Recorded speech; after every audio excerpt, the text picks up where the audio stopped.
Help support the show by joining the Patreon or becoming a YouTube member. Also, hit that like button and subscribe if you want more Browns-focused content.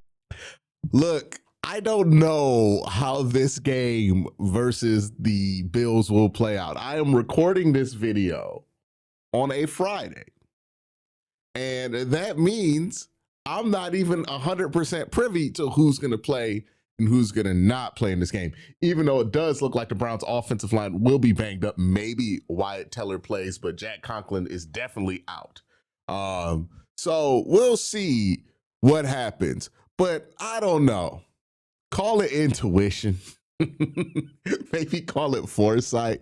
Maybe call it me watching this whole season. I feel like whatever happens in this game, we're going to be talking about how the Browns need to fix their offensive line. And whenever you talk about how the Browns need to fix their offensive line, it opens up a debate that's much larger than fixing the offensive line, because some people have created this dynamic where fixing the Browns offensive line is somehow also in direct juxtaposition to drafting a quarterback or fixing wide receivers. See, we are talking about the Browns offensive line and the way to fix the Browns offensive line as if there is one narrow solution to do so. And I don't think that's the case. I think there are plenty of different ways that the Cleveland Browns could go about fixing the offensive line. And I find it surprising that we are in a situation where, for the first time in who knows how long in Browns history, we have enough continuity on the coaching staff to be able, not on the coaching staff, my bad. Who knows how long that continuity is going to last. We have enough continuity in the front office to get an idea for what the Browns could do to fix the offensive line. Because see, if you don't remember, if 5 years, and I get it, COVID and everything made everybody forget a bunch of stuff, but if we go back to when Andrew Berry and Kevin Stefanski both took over the job in Cleveland, when these guys came into Cleveland, they had a very similar task on their hands that the Browns have this offseason. See, the Browns offensive line in 2018 was kind of held together by duct tape. I think John Dorsey was throwing like Greg Robinson at the left tackle position. But in 2019, that duct tape fell apart. The Browns offensive line was one of the worst in the NFL. Now, it wasn't helped by Baker Mayfield's pocket habits at the time. Baker Mayfield had a pretty bad habit of overdropping or dropping too deep, causing his tackles to blow their gaff. Right, I broke this down so many times over the years. Right, Deshaun Watson had that problem. We see Shedeur Sanders struggle with that. Baker Mayfield in 2019 especially was struggling with that. Right, he was taking a lot of like accidental 7-step drops. It was a big topic for anybody covering the Browns at that time. And the thing that got brought up was, hey, we got a young quarterback. Let's not ruin him. Let's put a great offensive line around him. And there was a lot of debate on how to do that. And what the Browns did successfully in 2020 in that offseason is take an offensive line that was pretty terrible in 2019 and turned it into the best offensive line in the NFL in the 2020 season. So what I want to do in this video is take a look at how the Cleveland Browns fix their offensive line from 2019 and 2020, and then apply that same template to how the Browns could fix the offensive line in 2026 to see if there's overlap there in a way for the Browns to kind of use that template as a baseline for their attack on this offensive line. We're going to get into that, but first, let me thank my sponsor, Sleeper. Real quick, just want to let you guys know Sleeper has a new offer here. They're offering a free $20 entry, no deposit required. And also, if you're a first-time user, you also will receive a 100% match on up to $100 when you use the promo code Worst Take. Again, $20 free, no deposit required. Plus, first-time users also receive 100% deposit match up to $100. Join Sleeper. So how did the Browns fix the offensive line going from what they had in 2019 to what they had in 2020? Was it this dramatic takeover that they needed to use multiple first-round picks on, or was it kind of more of a low-key adjustment that the Cleveland Browns made to put the right pieces in place? Well, let's look at it, right? First thing the Browns did was retain two people, J.C. Tretter, their starting center, and Joe Bitonio. Obvious reasons, right? Joe Bitonio, really, really good. J.C. Tretter, that was kind of what you were going to keep around as the veteran piece, as the glue for the rest of this offensive line unit. Then also the Browns decided to look at what they had on the roster and try to refurbish some of the pieces that they had on the roster. Now, in 2019, they had traded, John Dorsey had traded a 5th and 6th for Wyatt Teller, but Wyatt Teller really wasn't getting much use while John Dorsey was here. It took switching to the Kevin Stefanski offense and whatever it was with Bill Callahan to flip that switch for Wyatt Teller for whatever reason. So they refurbished Wyatt Teller in 2020.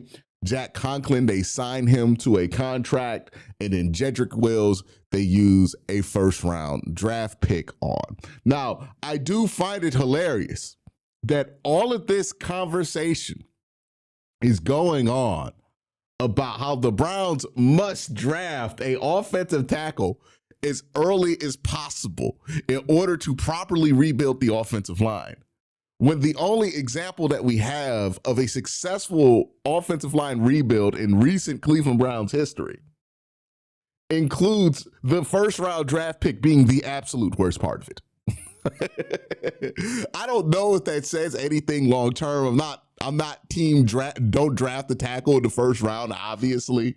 But it is hilarious for as much as people are like just yelling at you and acting like drafting an offensive tackle in the first round is going to guarantee to solve your offensive line issues, as if offensive tackles do not bust, when we have the recent memory of Jedrick Wills, who, look, is easy to shit on now. But if you go back to 2020, I mean, Nick Saban was calling him one of his favorite tackle prospects of all time.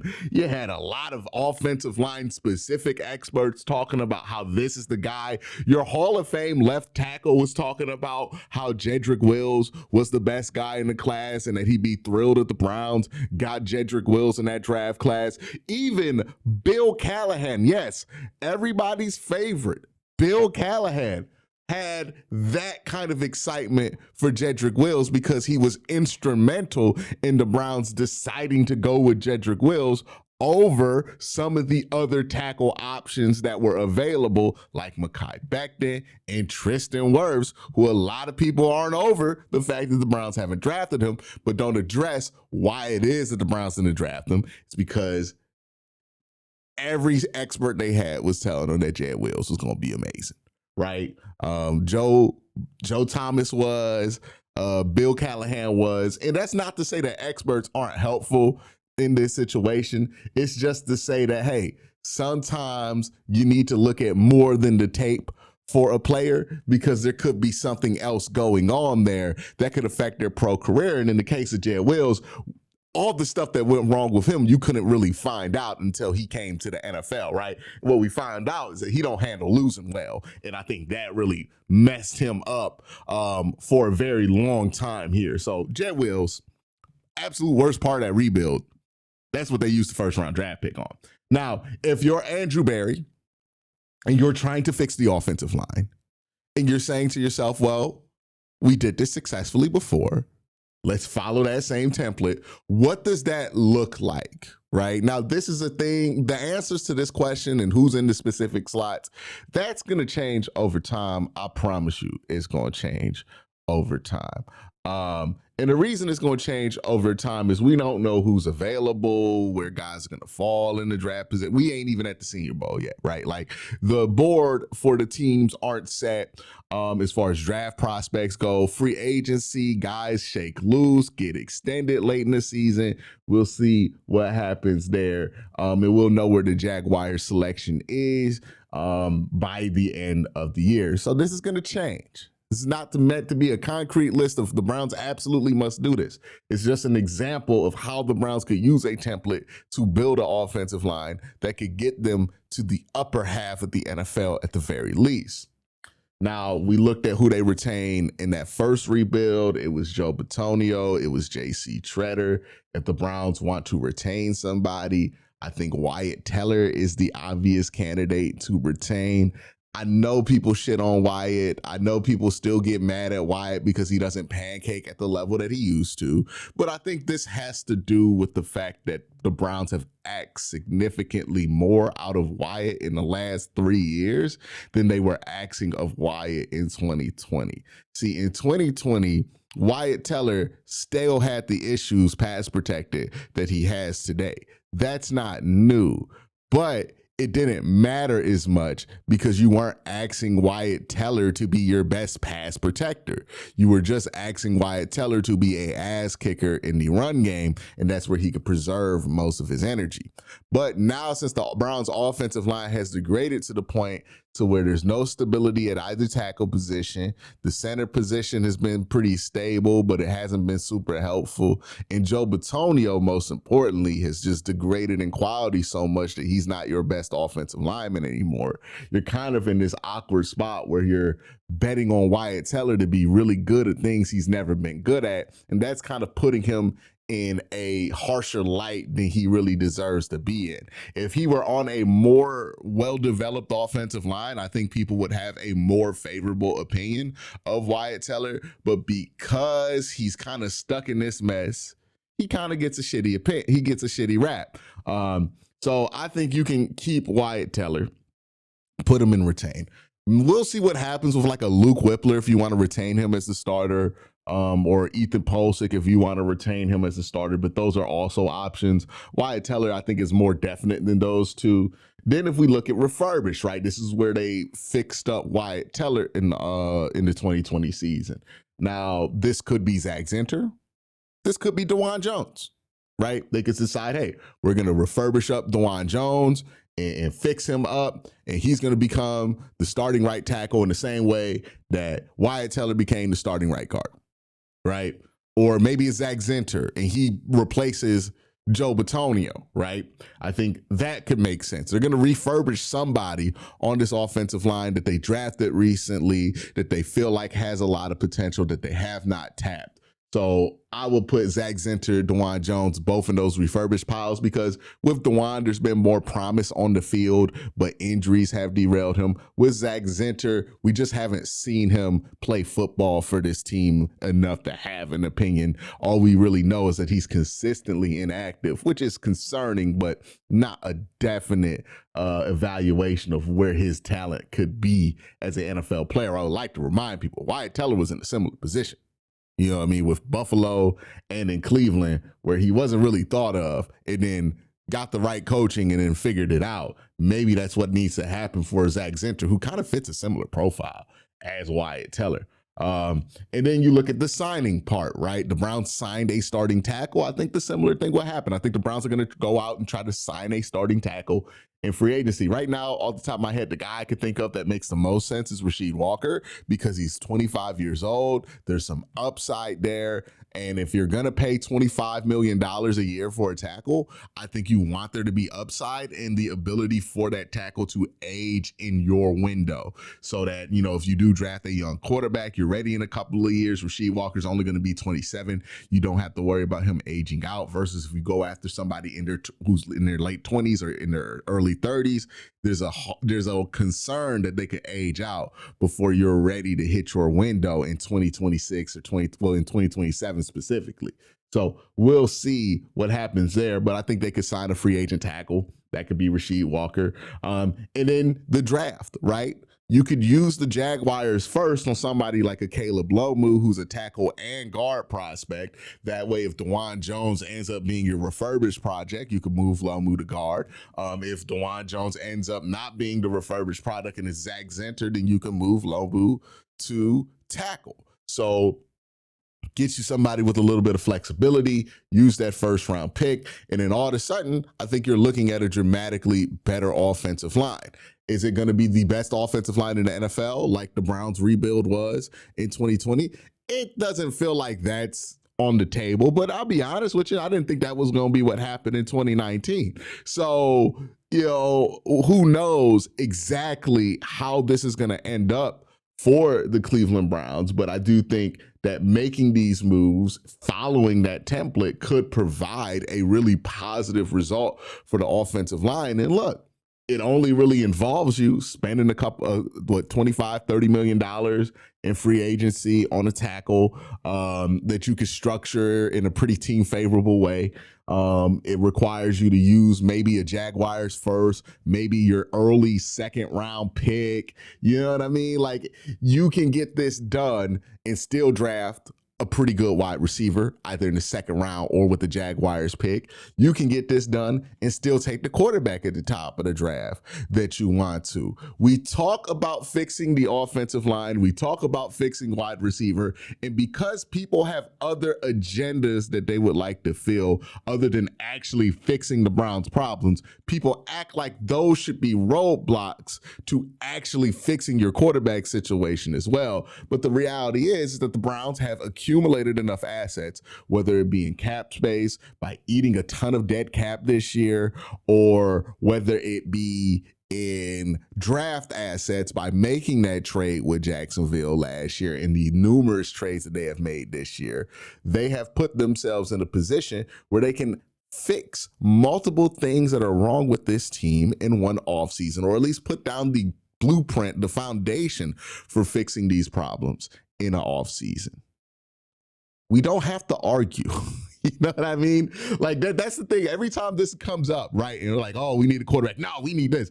It feels like that. We ever see that one meme online of like, it's like a rich banker and there's like two working class people and he's like, fight over this piece of cheese, right? And then he's sitting on like a pile of cheese and you're like fighting over these scraps when it's completely unnecessary. That's what this argument feels like to me, because the answer isn't that we need to debate which one we solve this offseason.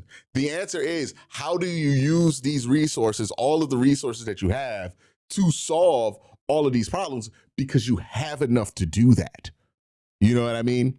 You have enough to do that. It's not simply one or the other. It's what can you use the plentiful amount of assets to fix these problems. The reason people make it one or the other is because they don't want to draft the quarterback, but they don't want to say that they don't want to draft the quarterback. So they want to intellectualize their position by making it about scarcity.